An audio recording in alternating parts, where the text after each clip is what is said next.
사도행전 37번째 시간이고요. 22장입니다. 22장은 우리가 잘 아는 이 사도 바울이라고 하는 사도의 회심한 이야기를 다시 반복하고 있는 부분이기 때문에 오늘 아주 간단하게 여러분과 나누고 마무리하려고 해요. 이미 사도행전 9장에서 잘 설명했고 또 사도행전을 읽다 보면 26장에 또 등장합니다. 이 이야기가 약간씩 다르기는 합니다만 기본적인 줄거리는 동일해요. 1절에 보면 이렇게 시작하죠. 부형들아, 내가 지금 여러분 앞에서 변명하는 말을 들어라. 부형들아. 부형이라는 말은 부모, 또 형제, 자매, 자식을 다 통칭하는 말이죠. 그러니까 자기의 동족인 그 유대인들 모두를 통칭하는 의미라고 생각합니다. 지금 그 유대인들 어떤 무리에게 잡힌 바울이 이제 내가 왜 이 자리에 있고 뭐 어떻게 할 수밖에 없는지 그 변명하는 이야기, 변론하는 이야기가 22장의 주된 내용인데 제일 먼저 내가 어떤 사람이었는지를 밝히고 있어요. 그럼 바울이 어떤 사람이었어요? 교회 다니는 사람, 예수 믿는 사람, 잡아다가 오게 가두고 죽이는 일 하던 사람이었잖아요. 원래 그게 사악했는데 내가 그런 사람이었는데 어떻게 예수님을 만나고 변했는지를 간증해요. 바울의 일대기를 보면 바울은 시간만 나면 기회만 생기면 자기 동족에게 예수님을 전하고 싶어 했어요. 계속 언제든지 기회만 생기면 그리스도를 나의 친척에게, 이웃에게, 만나는 사람에게 전하고 싶어 했어요. 그래서 전도 여행 중에도 새로운 도시에 도착하면 제일 먼저 간 곳이 유대인의 회당을 찾아가서 거기서 말씀 전하고 전도했어요. 유대인들이 자기를 때리건 뭐 감옥에 가두건 크게 관심이 없습니다.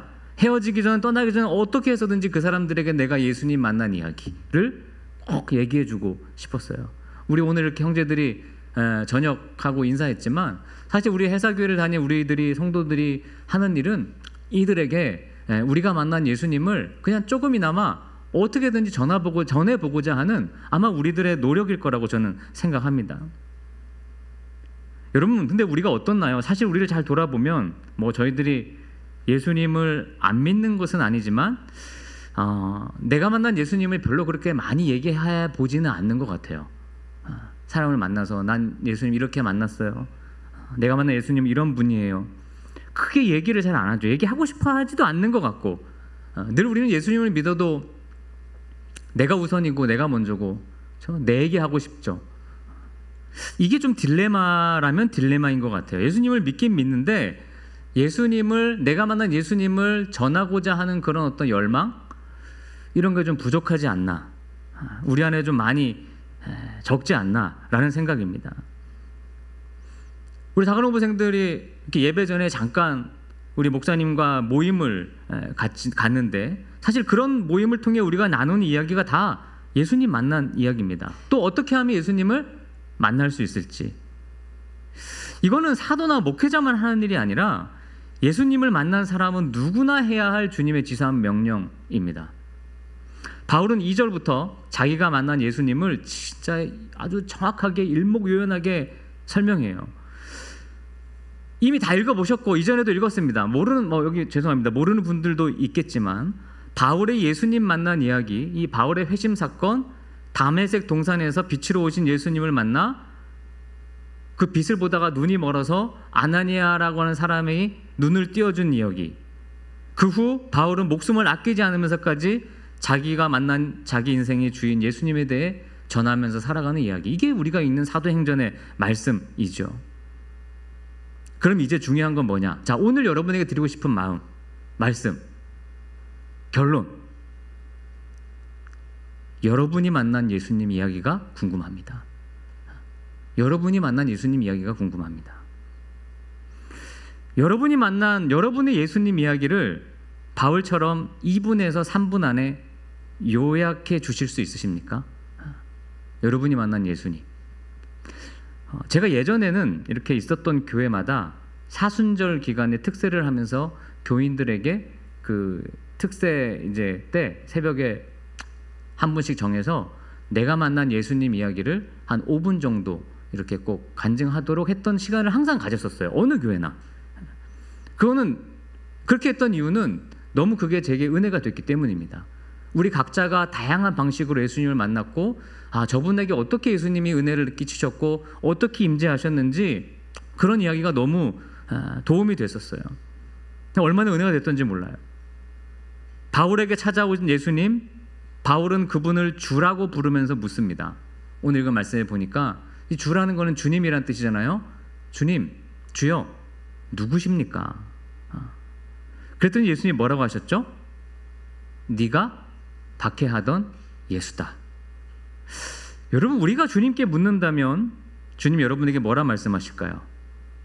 주님 누구십니까? 여러분이 찾아오신 주님이 찾아오셨어. 너무 이게 뭔가 표현할 길이 없어. 묻는 거예요. 주님 누구십니까? 당신 누구십니까? 묻는 다음에 여러분에게 뭐라고 얘기할까요? 네가 평소 무관심하는 예수니라.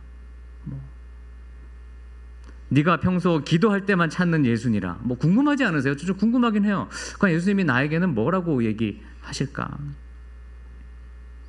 제가 숙제를 좀 내고 싶은데, 내가 만난 예수님을 한 장으로 요약해서 다음 주까지 제출하시오. 숙제. 우리 성도님들은 숙제. 다음 주까지 A4 용지 한 장에 내가 만난 예수님.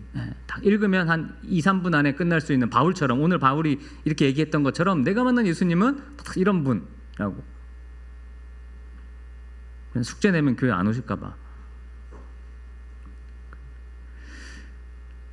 우리가 정말 절박하다면 예수님을 만나게 됩니다. 근데 삶에 절박함이 없는 사람은 이상하게도 만나기가 어렵습니다. 하지만 주님은 모두를 만나 주십니다. 아마 오늘 인사했던 형제들도 이곳에서 예수님을 만났을 거라고 생각해요. 왜냐하면, 왜 우리가 주님을 만날 수 있냐면 주님은 이미 우리 안에 와 계시기 때문입니다. 이미 계시기 때문에 마음만 있다면 만날 수 있습니다. 예전에, 과거에 왜 군대에서 다들 주님을 많이 만났을까요? 힘들었거든요. 우리가 지금이 과거처럼 힘들진 않지만 그래도 군대는 주님을 경험할 수 있는 좋은 기회입니다.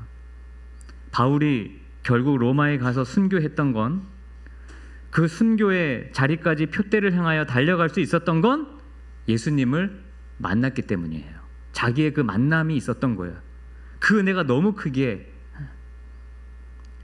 세상 말로 재밌게 살며 내가 원하는 방식으로 우리가 가고 살 수 있지만, 그렇게 하지 않는 것은 바울뿐만 아니라 저도, 제가 하고 싶은 일도 많고 즐기고 싶은 것도 많지만 그렇게 하지 않는 것은 제가 만난 예수님이 너무 분명하기 때문입니다. 누가 저를 향해 교회를 욕하고 예수님을 욕해도 그 말이 인정되고 맞는 말이긴 하나, 그러나 내가 예수님을 버릴 수 없는 이유는 내가 만난 예수님이 너무 확실하기 때문입니다. 어쩌면 우리도 바울처럼 단 하루도 허투루 살 수 없을 것 같아요. 왜냐하면 우리를 만나주셨거든요. 그 주님께 바울이 묻습니다. 10절 보시면 주님이 만나주셨어요. 그리고 주님께 바울이 묻는 거예요. 10절만 읽어봅시다. 시작. 내가 이르되 주님 무엇을, 거기까지, 무엇을 하리이까? 참 멋있는 질문이에요. 사명을 묻는 질문이죠. 예수님을 만나고 나를 만나주신 은혜를 알면 묻지 않을 수 없는 질문이에요. 주님, 제가 무엇을 하겠습니까? 우리가 물어야 하지 않겠습니까? 묻지 않아도 그분이 원하는 인생을 살아는 가겠지만, 그래도 물어야 더 그분의 뜻에 가까이 갈 수 있겠죠. 여러분, 부디 사명을 찾아서 여러분의 인생길을 선택하시기를 바랍니다. 예수님이 저와 여기 있는 여러분 각자에게 만나는 방식은 다 다릅니다. 같을 수 없습니다. 우린 다 다르니까요.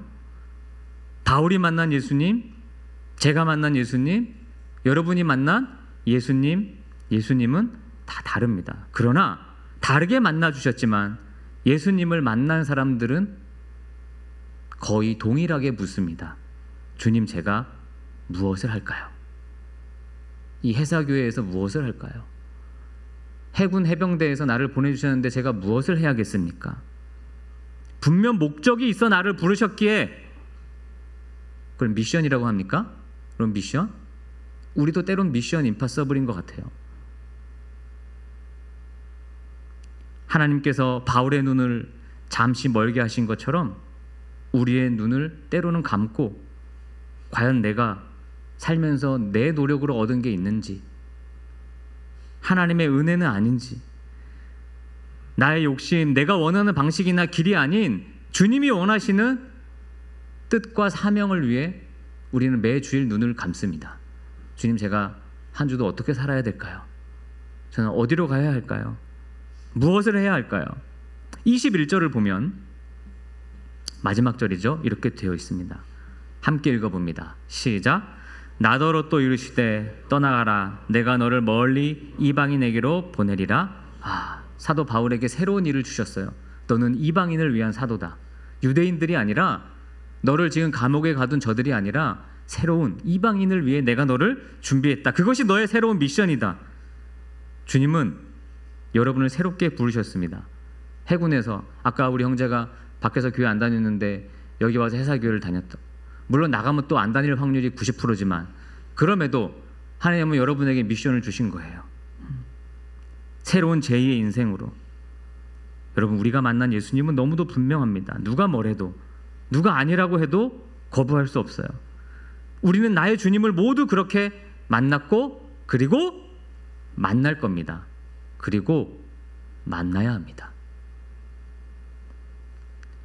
시간 되실 때 여러분이 만난 예수님을 우리 모두에게 들려주십시오. 그리고 예수님을 만나고 싶은 분들은 기도하십시오. 주님이 언제나 여러분을 위해 오늘도 기다리고 계십니다. 그리고 여러분 주변에 예수님을 만나야 하는 사람이 있다면 그 사람들을 위해서 기도해 주십시오. 또 주님은 그들의 마음 안에 이미 존재하고 계십니다. 여러분이 만난 예수님 이야기 꼭 들려주시기를 바랍니다. 우리 함께 찬양하겠습니다.